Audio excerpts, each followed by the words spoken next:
Would you state your name and address for the record? And you have up to 5 minutes. Thank you. Can I close this down? Is that okay if I... I'm Lauren Hopson. I live at 7500 Poppin Drive, Knoxville, Tennessee. I just want to make a few comments about the value-added presentation we just saw. Even if you do understand or support the calculations behind it, you have to realize that those scores are an estimation. They are not a finite number. There is a confidence interval on either side of a student's score that may show where the student truly performed, higher or lower.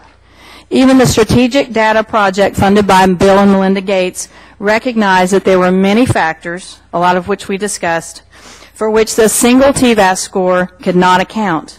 The developer of the TVAS formula, Dr. Sanders himself, stated, when a variety of valid and reliable assessment methods exist, it is parochial and ineffectual to adhere to only one, asserting that it, in all instances, is superior. His formula was meant to be used for studying groups of teachers over time, not individuals.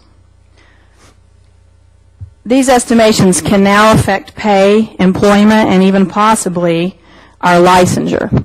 It's easy to joke about statistics being uncertain when your job is not on the line because of them. Knox County has apparently decided to handle the TVAS scores by sending letters to all teachers who fell below expectations on their test scores.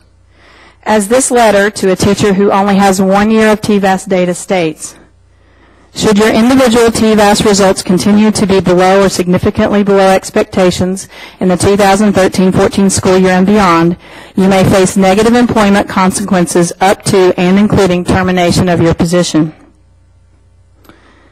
You could lose excellent teachers with previously exemplary records over one test.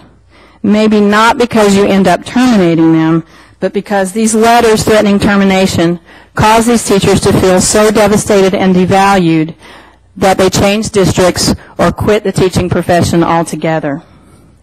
The presentation data showed that test scores reliably connect with classroom evaluations. Of course they do, when evaluators are trained to give evaluation scores that match up with last year's test scores. Per Commissioner Huffman, if they don't, evaluators are to go to additional training or have a calibration partner evaluate with them.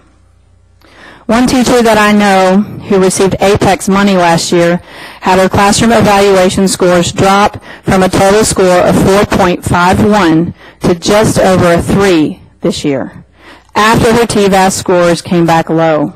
How is this possible if the team model is supposed to promote growth?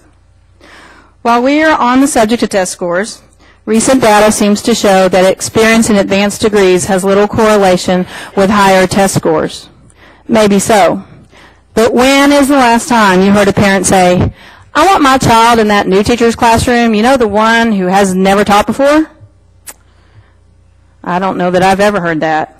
That's probably because teaching is about so much more than a test score, and a teacher's experience should be valued and respected, not reduced to a number. Even though Knox County is not responsible for creating the current evaluation system, we have a responsibility to make these concerns known and demand better from our state. If there are any of you interested in becoming more informed about the TVAS system, you should attend the presentation tomorrow at Fulton High School at 4:30. There will be a really extensive presentation. I think it would be fantastic if the board members could attend. Thank you. Bob Savory. Sorry. Would you state Many your times name as you and said my name, you'd know by now it's Savory. I hope. I had a hard time reading. Oh, yeah, 9320 Camrose Lane. And again, I've spoken before, but if Dr.